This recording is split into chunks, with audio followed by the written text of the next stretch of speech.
ഈശോയ്ക്ക് സ്തുതിയായിരിക്കട്ടെ. 5-ാം സങ്കീർത്തനം. പ്രഭാത പ്രാർത്ഥന.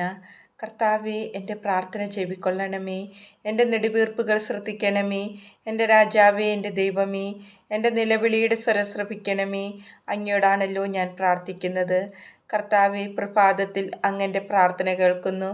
പ്രഭാത ബലിയൊരുക്കി ഞാൻ അങ്ങേക്കായി കാത്തിരിക്കുന്നു. അങ്ങ് ദുഷ്ടതയിൽ പ്രസാദിക്കുന്ന ദൈവമല്ല. തിന്മ അങ്ങയോടൊത്ത് വസിക്കുകയില്ല. അഹങ്കാരികൾ അങ്ങയുടെ കൺമുമ്പിൽ നിൽക്കുകയില്ല. അധർമ്മികളെ അങ്ങ് വെറുക്കുന്നു. വ്യാജം പറയുന്നവരെ അങ്ങ് നശിപ്പിക്കുന്നു. രക്തദാഹികളെയും വഞ്ചകരെയും കർത്താവ് വെറുക്കുന്നു.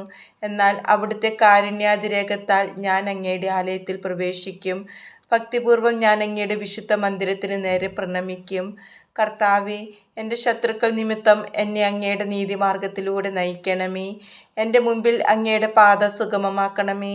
അവരുടെ അധരങ്ങളിൽ സത്യമില്ല. അവരുടെ ഹൃദയം നാശകൂപമാണ്. അവരുടെ തൊണ്ട തുറന്ന ശവക്കുഴിയാണ്. അവരുടെ നാവിൽ മുഖസ്തുതി മുറ്റി നിൽക്കുന്നു. ദൈവമേ, അവർക്ക് കുറ്റത്തിനൊത്ത ശിക്ഷ നൽകണമേ. തങ്ങളുടെ കൗശലങ്ങളിൽ തന്നെ അവർ പതിക്കട്ടെ. അവരുടെ അതിക്രമങ്ങളുടെ ആധിക്യത്താൽ അവരെ തള്ളിക്കളയണമേ. അവർ അങ്ങയെ ധിക്കരിച്ചിരിക്കുന്നു. അങ്ങയിൽ ശരണം പ്രാപിക്കുന്നവർ സന്തോഷിക്കട്ടെ. അവർ എന്നും ആനന്ദഭരിതരായി സംഗീതമാലപിക്കട്ടെ. അങ്ങയുടെ നാമത്തെ സ്നേഹിക്കുന്നവരെ സംരക്ഷിക്കണമേ. അവർ അങ്ങയിൽ ആനന്ദിക്കട്ടെ. കർത്താവേ, നീതിമാന്മാരെ അവിടുന്ന് അനുഗ്രഹിക്കുന്നു. പരിച കൊണ്ടെന്ന പോലെ കാരുണ്യം കൊണ്ട് അവിടുന്ന് അവരെ മറയ്ക്കുന്നു.